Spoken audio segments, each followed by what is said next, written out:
A Surfer's Tale, Chapter 3, Part 2. Over the course of the next year, Sherry and I were inseparable. We were deeply in love with each other and we did everything together. She was in the drama class at school, and every time she performed in a school play, I was in the front row cheering her on.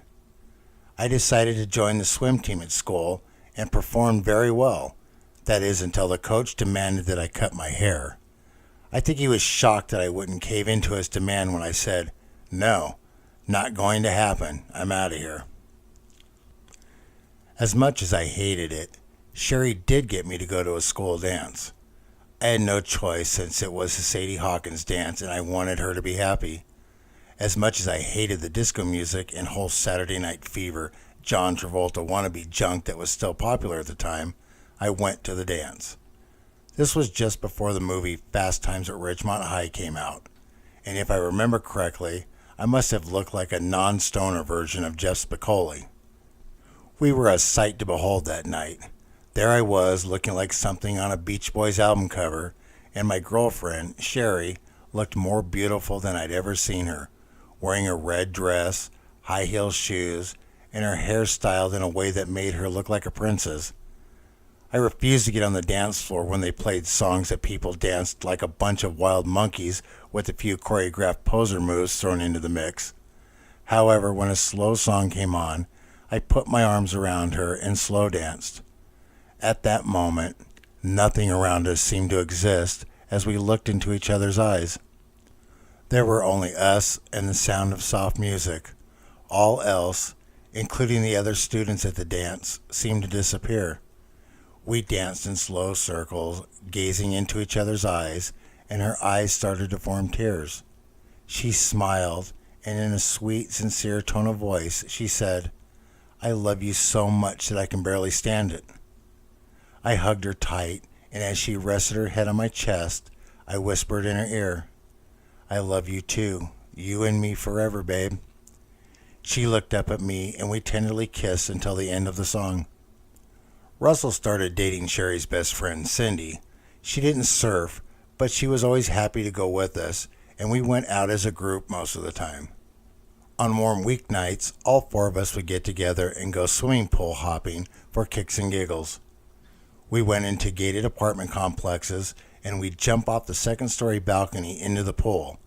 The splashes were so loud that it startled the residents that would come rushing outside as we jumped out of the pool and ran away. When Sherry and I were alone at night, we would sneak into someone's backyard after they had gone to bed and made love in the pool. It was amazing for both of us. The idea of getting caught with making love in the water was thrilling and exhilarating. We had become thrill seekers in every way possible and sought new ways to get an adrenaline rush. We couldn't get enough of surfing during the daytime in the summer months, so night surfing became a favorite of ours when there were good swells. It was hit and miss. Sometimes we would drive to the beach and there would be 4 to 6 foot waves crashing down the side of the pier. Other times we drove there only to find it blown out. There wouldn't even be a ripple on the water. When that happened, we would just hang out on the beach or Main Street and then drive over to Long Beach for the midnight showing of the Rocky Horror Picture Show. However, when there were good-sized waves, fun time was on. The best place to surf at night was on the north side of the pier. For some reason, there would always be a perfect break to the left. Riding backside wasn't my favorite, but it was better than nothing at all. It was a little tricky riding there because we would have to take off and drop in next to the pillars under the pier. On the nights with big surf, since there was no lifeguards or beach patrol on duty, we would walk out the pier as far as needed to get behind the break, throw our boards over the side and jump in after them, which was almost more fun than cliff diving, especially when the water seemed much further down at night than it actually was due to the darkness. It was like leaping into a black abyss. What made surfing the pier at night so exciting and different were the lights that lined the first half of the pier. The lights were bright and illuminated the water below. Many nights we had an audience of those taking a late-night stroll out to the end of the pier. They would gather above us at the spot where we would take off, and if it were a good ride with several well-executed maneuvers, we would get a hearty applause. My favorite part was taking off and carving a wave in a well-lit area that quickly faded into darkness. At first, I would be riding in a brightly lit area. The further we got away from the pier, the light from it faded away. The crest of the wave and the foamy white water would glow, and then there was nothing but darkness and feeling the water below my surfboard. Usually, I preferred not to share a wave and would pull out of it if another surfer was on it. However, when I surfed with Sherry, I had more fun sharing the wave and riding behind her. I loved to watch her surf. I always stayed close to her to keep her safe. The best part was at the end of the ride. We always stopped to kiss while floating in the water. The sounds of the ocean when surfing at night are much different than those during the day. All of the commotion that takes place when people are out and about, such as boats, planes, cars, people talking, kids yelling, and the general daily noise is non-existent at night. In the dark, human senses are heightened like a blind person, and the sounds of the ocean are heard much more clearly than during the day. The waves have an eerie roar and thunderous rumble to them. Tranquility has a sound, and so does hidden danger. Land-based wildlife and sea creatures can be heard roaming around in the dark. It's a little scary, but incredibly thrilling. There's something enchanting about surfing when most people are snuggled up in bed for the night. It sounds strange, but the water feels and tastes different. It has a softness to it and is rather comforting. The waves always seem to peak directly under the pier, and we could not see them heading inward. I would sit on my board close to the concrete break wall that is parallel with the pier, and I had to use my hand to push away from it. I could feel an oncoming set before it was visible by the way the water swelled and lifted me higher against the wall. The waves seemed to come in faster than normal since we were unable to see them approaching, and we had to quickly paddle out to meet them head-on before they tumbled over. The waves had to be timed just right before takeoff. It was usually a short and fast ride, but sometimes the ride would last longer and smoother, and that's when Sherry and I rode together. To get most out of our short rides, we launched and dropped in only inches from the concrete wall. This was a problem if the wave rolled over and collapsed before making a sharp turn away from it. If that happened, whomever was taking off would get slammed into the wall and end up with a severely damaged surfboard, and I witnessed several boards getting banged up. I cringed inside when I heard the thud and cracking of fiberglass when someone didn't make the drop in time, and their board slammed into the concrete wall. However, it was worth the risk for the rush. One night at the pier led me into another sport outside of surfing that became another passion of mine for many years. We were walking down the pier to jump off into the water and swim to shore. There was no surf that night, so we thought we would have some fun diving from the pier since it was illegal. You know, teenagers, breaking the rules because they find it fun and exciting getting away with it and the thrill of possibly being caught. However, when I say breaking the rules, I mean in a way that doesn't harm anyone else or is destructive in any way. Midway down the pier, there was a guy in his early 20s shooting arrows into the water using a compound bow. I had never seen a bow like this before, and it caught my attention. I went over and talked to him. I noticed a reel attached to the front of the bow and asked him if he was fishing with it. He said, "Not for fish." I watched as he drew back the bow, aimed, and shot an arrow about 50 yards out into the Black Sea. He yelled, "Damn it." Then he started reeling in the fishing line attached to a fiberglass arrow. I asked, "Did you miss? I didn't even see what you were shooting at." He seemed disappointed when he said, "No, I hit it." Then I was able to see the stingray with an arrow through the center of it as he reeled it up onto the pier. He informed us, "I didn't want to kill it. I'm trying to clip one in the wing to take home and put in my saltwater aquarium." I was intrigued. How can you see them and know where to shoot? It's dark out there. He pointed a finger outward to the Black Sea and explained, "Do you see the light from the moon reflecting off the ripples on the surface of the water? If you look closely and know what to look for, you can see shadows moving on top of the water." The first thing that went through my mind was being in the water at night with stingrays all around us. I had no idea they were out there. After that night, I had to get a compound bow.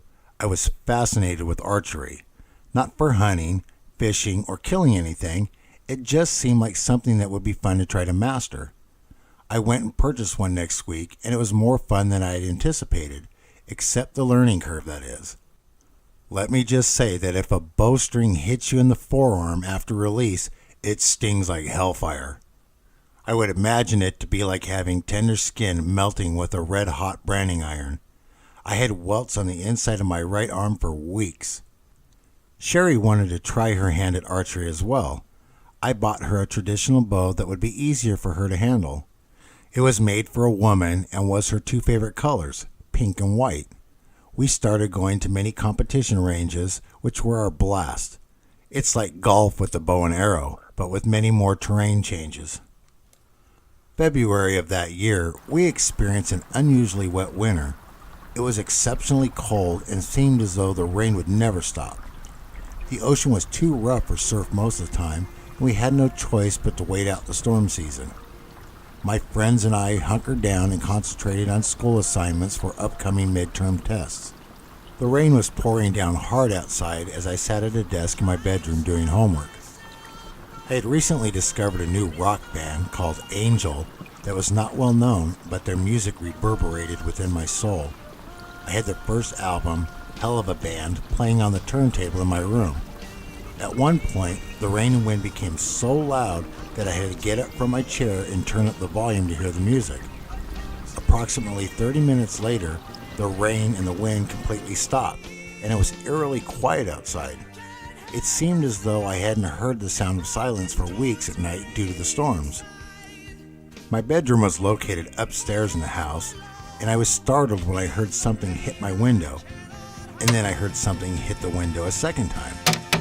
I stood up and went to look outside, and Russell was standing in the front yard tossing small rocks at the window to get my attention. I slowly opened the sliding glass and quietly asked, "What are you doing here so late?" Russell motioned his hand. "Come outside, I need to tell you something." I replied, "Okay, give me a minute. Be quiet, I don't want to wake up my mom and Bob." My mom married Bob a few years ago. I didn't care for the guy because he was quite the pompous ass most of the time and a full-blown narcissist.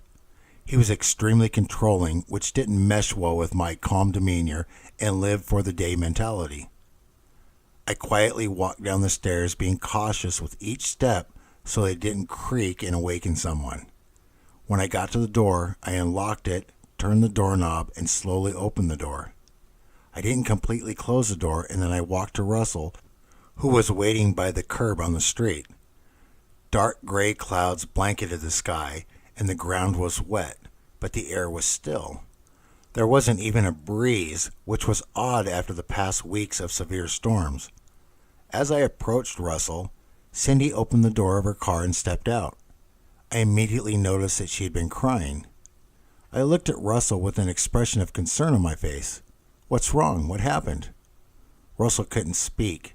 His chest was in excruciating pain, and he wasn't able to force words out of his mouth. A flood of tears began pouring out of Cindy's eyes, and she gasped for air as she cried hysterically. Russell stood motionless, frozen in place like a statue. I rushed to aid Cindy. When I got to her, she was on the verge of collapsing, and I caught her by throwing my arms around her to hold her upright. I was immediately overcome with fear. Something was horribly wrong. Cindy sobbed on my shoulder. I held her by her arms and pushed her away from me so I could look at her face to face. I asked again, "What's wrong?" She couldn't answer. She gasped for air, and her eyes were filled with tears. My mind started to rapidly wander, trying to put together what might have happened. I thought, are Cindy and Russell breaking up? And then my mind went to the deepest, darkest place possible, and what could be the most horrific thing imaginable. I looked over at Russell. He had no reaction or movement whatsoever. All he did was stare at me, and I saw tears forming in his eyes. I put my focus back onto Cindy and looked her directly in the eyes. My voice quivered.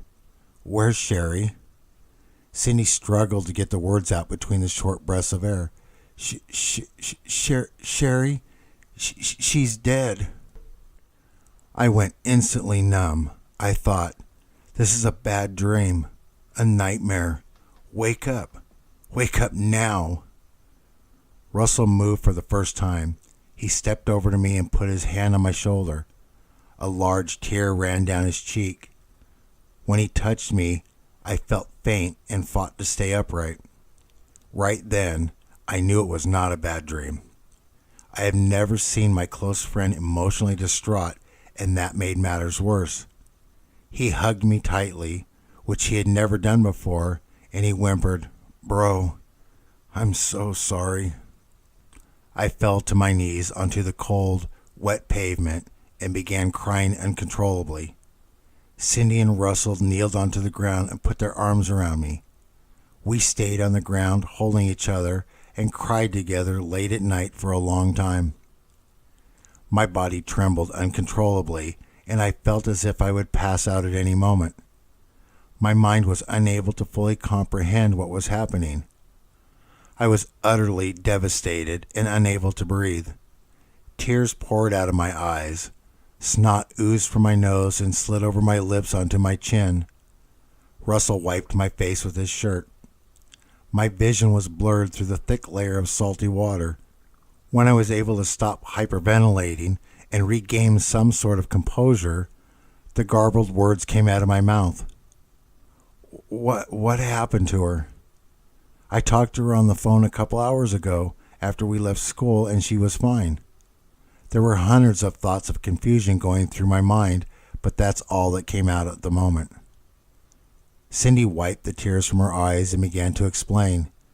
She decided to go over to Lakewood Mall to shop for a new outfit. She called me and asked if I would go with her, but my parents wouldn't let me leave the house right then. She told me that she was tired of the drab winter coats that she'd been wearing because of all the rain, and she had seen a cool pink down jacket that she wanted to get and wear to school tomorrow. Cindy started crying again. I should have gone with her. She stopped talking and rested her head in her hands as she wept. I became angry. Why didn't her mom call me? This is bullshit. I want to see her. I stood up and demanded, "Let's go. Do you know what hospital they took her to?" Cindy muttered, "Yes, she's at Kaiser Hospital. Don't be upset at her mom. I called her house to see if Sherry was home from the mall. Her mom just found out about the accident and was rushing out the door when I called. She did ask me to let you know what happened." I brushed the mud off the knees of my pants. "Okay, I'm going to grab a jacket and let's go to the hospital." I ran into the house. I was frantic and didn't care about waking Bob. I burst through the door and ran upstairs to my bedroom, grabbed my jacket, turned around to leave, and Bob was standing at my door. He looked angry. The bent-nosed bastard. I'm pointing out his crooked nose because I think his nose got broken from someone kicking the crap out of him in the past. That sorry sack of fat blubber had to sleep holding his nose up with his finger because he couldn't breathe through it when he was on his back. I'm fairly certain he deserved getting his ass kicked. He blocked my doorway. He shouted, "Where the hell do you think you're going?" I tried to move him out of my way, but he wouldn't budge. "I have to go. Something happened to Sherry." He stood firm like a deep-rooted tree stump. "I don't care. You're not going anywhere." I pleaded, "Bob, I have to go. Sherry was in a car accident." His face scrunched even more than usual. I said, "I don't care. You're not leaving this house." He grabbed the door handle and began to close my door. I snapped and shoved him with every ounce of strength I had in me. "Move! Get out of my way!" I shoved him with enough force to push him backward into the wall behind him. His back slammed into the wall, and he yelled, "You son of a bitch!" I got past him and ran down the stairs to the kitchen to grab my keys. My mom was awakened by all the commotion, and she came out of her bedroom. "What's going on out here?" She was afraid of him because, unbeknownst to me at the time, he was physically violent with her. He yelled, "Your kid's what's wrong. Get back in the bedroom." He followed me into the kitchen and grabbed the keys out of my hand. I stepped backward and asked, "What's your problem?" He put his face as close to mine as possible without touching. His breath stunk like something died in his mouth. "You're my problem, punk." I don't like you and never have. You're just baggage that came with your mother. He poked me in the chest with his finger. I'm the boss here, and you do as I say. I tried to explain. Sherry died in a car wreck tonight. I have to go to the hospital where she and her family are right now. He had a blank expression on his face. I could tell that he didn't care. And then he said, if you leave this house, you're out of here. I'll throw all your crap on the street. The anger inside me peaked. I don't care. I'm going to the hospital whether you like it or not. Now move out of my way. As I walked past him, Bob grabbed me by the shirt and threw me into the stove as hard as he could. I felt a sharp pain in my lower back from slamming into the stove. I stood up and clenched my hand into a fist. Bob saw my arm pull back. Go ahead, take your best shot, punk. I thought about my mother, and as much as I wanted to punch him in the face, I opted to let him have his power play and secede so she doesn't receive the brunt of his rage.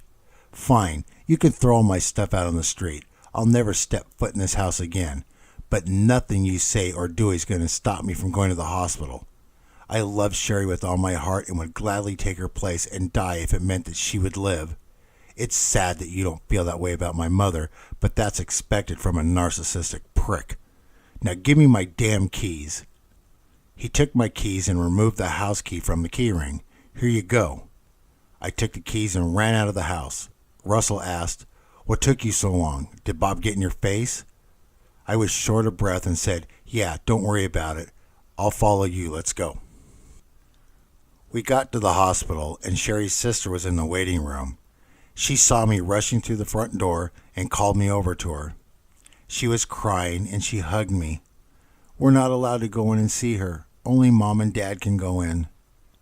At that moment, reality hit me in the face like a 2-ton sledgehammer when I realized that I would never see her again. A half hour later, Sherry's mom and dad came out. Her mom was incoherent, and I didn't know what to say to them. I sat in a hospital waiting room chair and just watched as Sherry's parents and sister walked out the front door. I didn't see them again until the funeral. Bob kept his word. It would not allow me back into the house. My mother was able to sneak out a box of clothes for me. Russell and I were on the street in front of the house leaning against the hood of my car. Russell reached up and lightly grabbed me by the back of my neck. Don't sweat it, bro. You can come live at my house. My mom will have no problem with you staying with us. I stayed at Russell's for a few weeks. It was difficult to do because as I was mourning, Russell and Cindy were always there. They were incredible moral support, but I needed some time to be alone. After a few weeks, I went to school one morning, and upon arrival, I was told that I was not allowed to enter. Bob had called the school and told them that I was no longer living at home, and because I did not have a permanent physical address, I was not allowed to attend school. My loving Grandma and Grandpa Gravning came to my rescue. They immediately retrieved all my personal belongings and got me back into school. I have to say, my grandparents were amazing. They guided me and supported me in any venture I chose to take on. They gave me the freedom to be myself, yet kept me in check. Springtime came, and I drove to the beach many days after school. I always put my surfboard, along with Sherry's, on the rooftop car rack. But regardless of how good the surf conditions were, they remained on the car. I walked out to the beach, sat on the sand, and gazed at the ocean. I sat there until sunset, reflecting back on the many great memories of days surfing with my love, Sherry. I could picture her gracefully riding a long wave with a brilliant, happy smile on her face. This was far more pleasing than the nightmares I've had every night since she died. One evening, as I sat on the beach, I was startled when someone put their hand on my shoulder. It was Russell. He had come looking for me. He sat down on the sand next to me. I knew that I would find you here. I gave him a half-hearted smile. I'm happy to see you, my friend. He stared out at the ocean as a cool breeze blew through our hair. How are you doing? I turned my head and looked him in the eyes. I miss her. Everything is different now. Russell frowned. I know you do. So do we, but it's time to let her go. My heart started to beat hard and my breathing became short and shallow. I know I do, but I just can't do it. He looked out at the open sea. You must. Life is slipping away from you, and she wouldn't want that. She would want you to carry on and surf a huge wave for her. I nodded my head in agreement. You're right. That's what she would want. Russell smiled. I have an idea. The following weekend, Russell, Cindy, and I met at the beach an hour before sunset. In the parking lot next to our vehicles, we put on our wetsuits. I looked over toward the back of my car and noticed Cindy had taken Sherry's wetsuit from my trunk and was putting it on. I curiously asked, "What are you doing?" All this time, Sherry has never been on a surfboard, even though she has been with us many times when we were surfing. She just loved to watch Russell surf, but she would get in the water with us to swim and play in the shore break. She replied, "I'm going with you for this." I smiled. Okay. Russell unstrapped his surfboards from the roof of his car. He went to bring down his backup board for Cindy to use. I stopped him. Russell, no. He looked confused. I went to the passenger side of my car and unstrapped Sherry's surfboard. I brought it down and handed it to Cindy. Here, take hers. I think she would like it if you used her board for your first time. Cindy smiled and a small tear formed in the corner of her eye. Are you sure? I grinned. Yes, I know this is what she would want.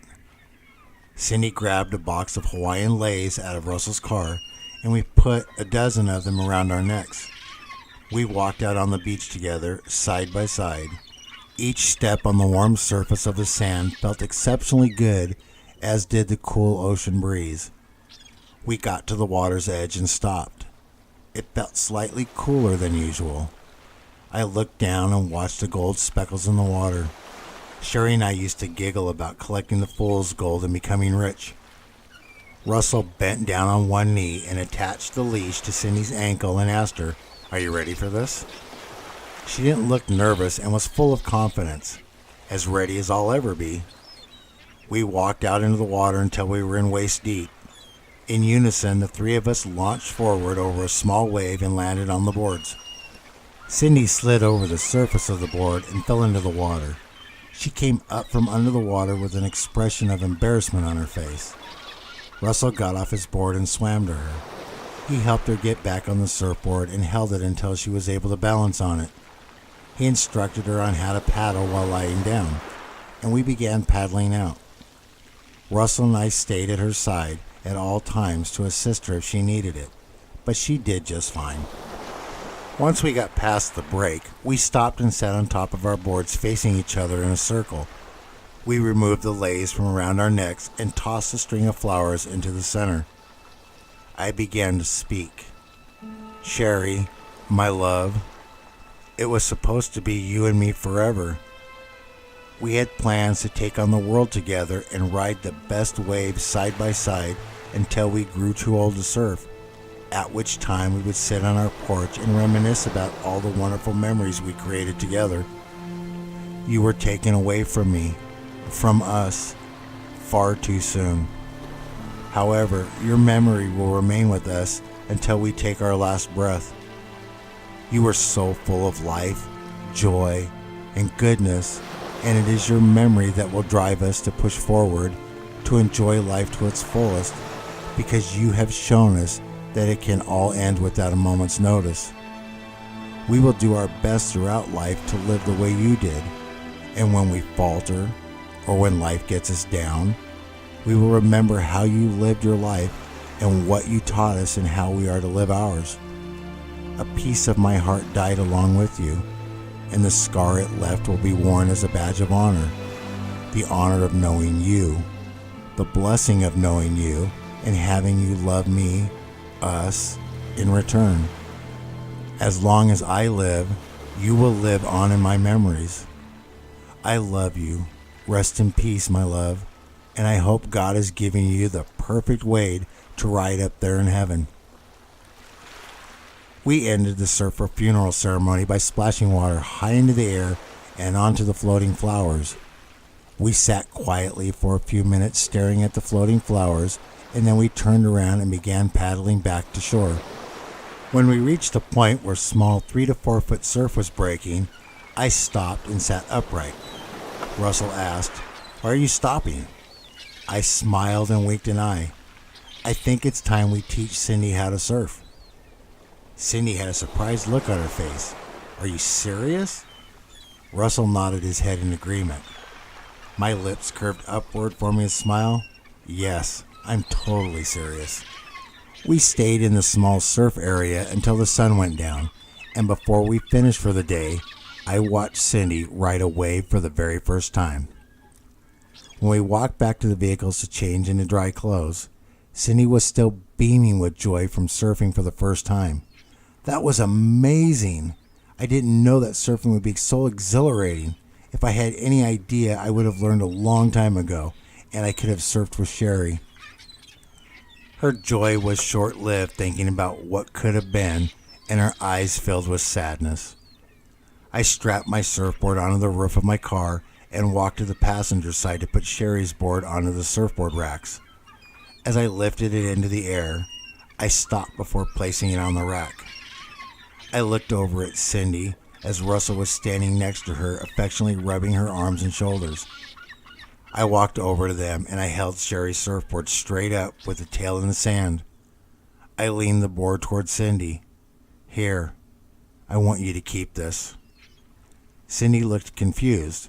She thought that I would want to hang on to it as a keepsake. I smiled. "Take it. I know Sherry would want you to put it to good use rather than collecting dust in my garage." Her lips quivered. "Thank you."